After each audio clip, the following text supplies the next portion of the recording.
Hello, welcome to Call to TV and to our online program, Let's Speak Russian. This is lesson 4.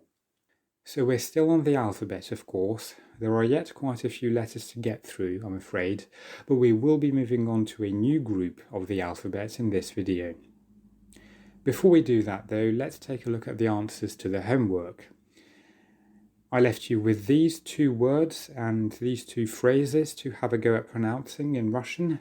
So let's see how you got on. The first word was забота, забота, забота, which means care or consideration. That was followed by физика, физика, физика. This is fairly obvious, I think. It means physics. And then we had a question. Кто этот кот? Кто этот кот? And you've seen all three words already, so I hope you were able to work out that this means, who is this cat? Кто этот кот? Okay. And finally we had да, это факт. Да, это факт. And literally this means, yes, this is a fact, but we would probably translate it as something like, yes, that's true, or yes, you're right. So this is just a phrase that people use in conversation every now and then. Okay, great. Hopefully you found that all right. Now let's move on to this new group of letters. Here are the ones that we've seen already. These are the true and new friends. They are the easiest, and now it's going to get a little harder. We're moving on to the so-called false friends now.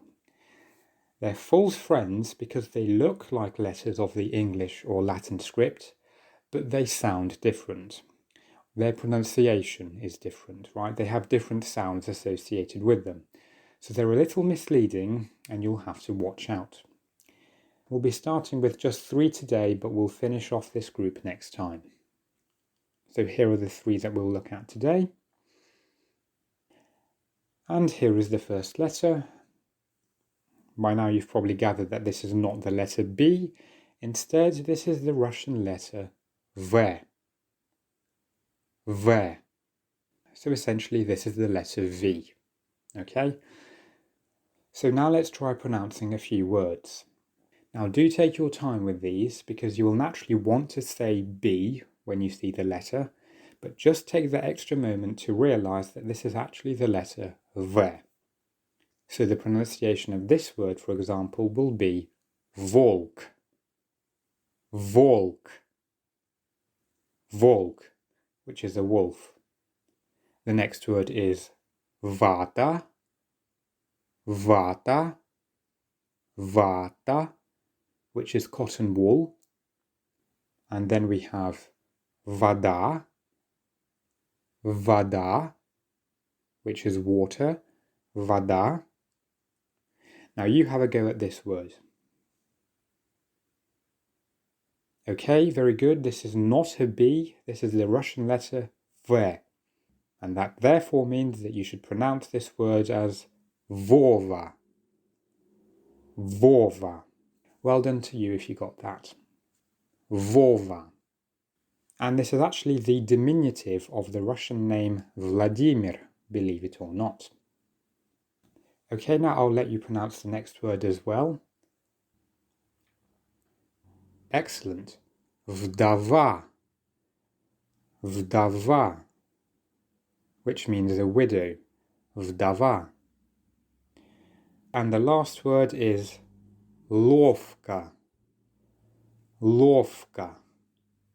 And this is an adverb that means skillfully or deftly. Okay, great. Now you may have noticed with this word here that I'm actually pronouncing the V more like an F. Listen again. Lovka. Yeah, do you hear that? Lovka. And this does happen in Russian every now and then. Sometimes the letter V does merge with an F sound to get something like this in lovka. Now, the other time that you'll come across this is with male surnames. So you might already know that many surnames in Russian, male ones, end in or, v. For instance, Smirnov, Petrov, and so on.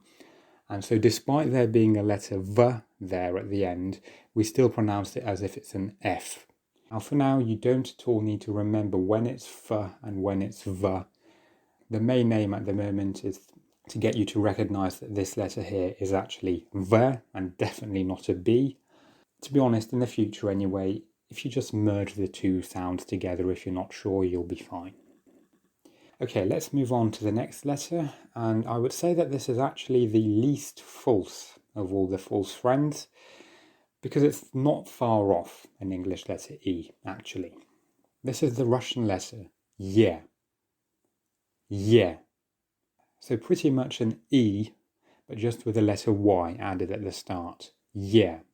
Okay? Now, just like in English, this letter makes different sounds depending on where it is in a word. So let's have a look at that now. When it's at the very start, like in this word here, the sound is exactly as I've just shown you. Yetka. Yetka. Okay? And this word means caustically, bit of a rare word. Yetka. But now when we move the letter ye towards the middle, watch what happens. Leta. Leta. Once again, leta. This means summer, but the key point is that what's happened is that the preceding consonant has been softened.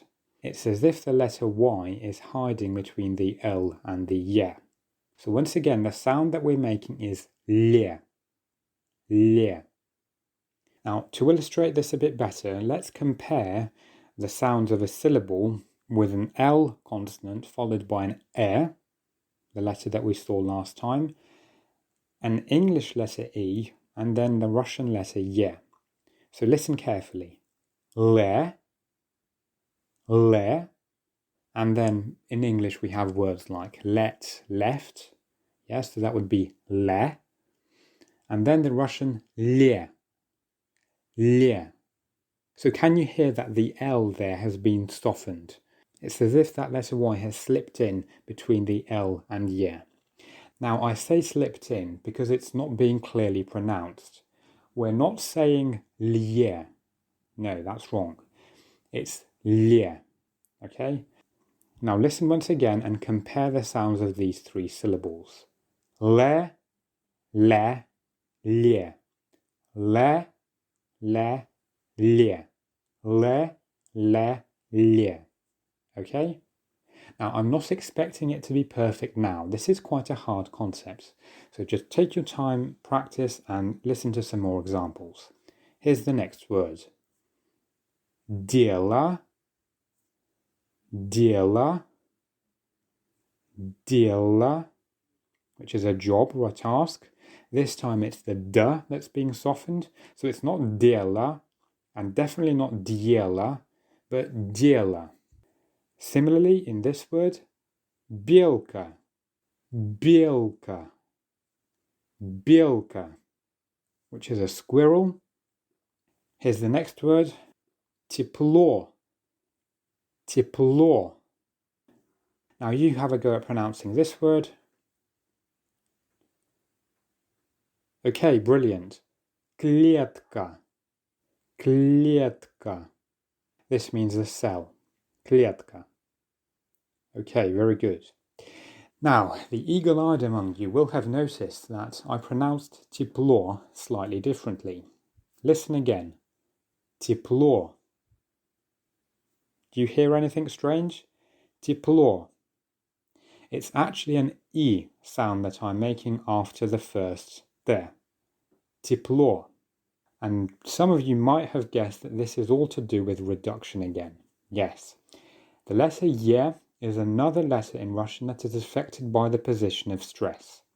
So just like with the or that I keep talking about, the letter Ye also gets reduced when it's in an unstressed syllable. So because it's the or in this word that is being stressed at the end, the first syllable, tiep, is therefore unstressed and the ye is going to be reduced. Тепло.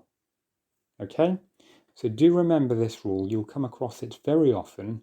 The only thing I'll say is that sometimes there are exceptions, as with everything.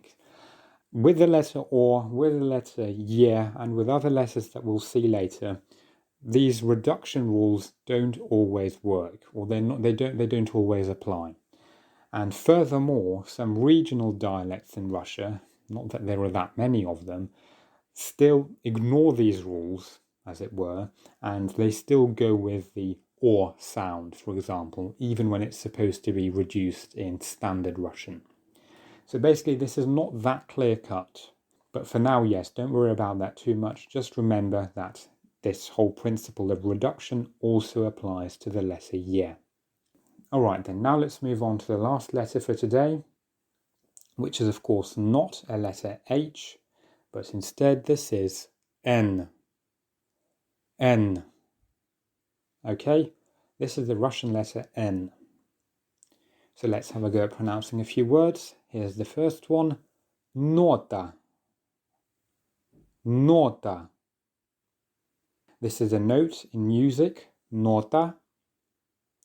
The next word is neba. Neba, which is the sky. Neba.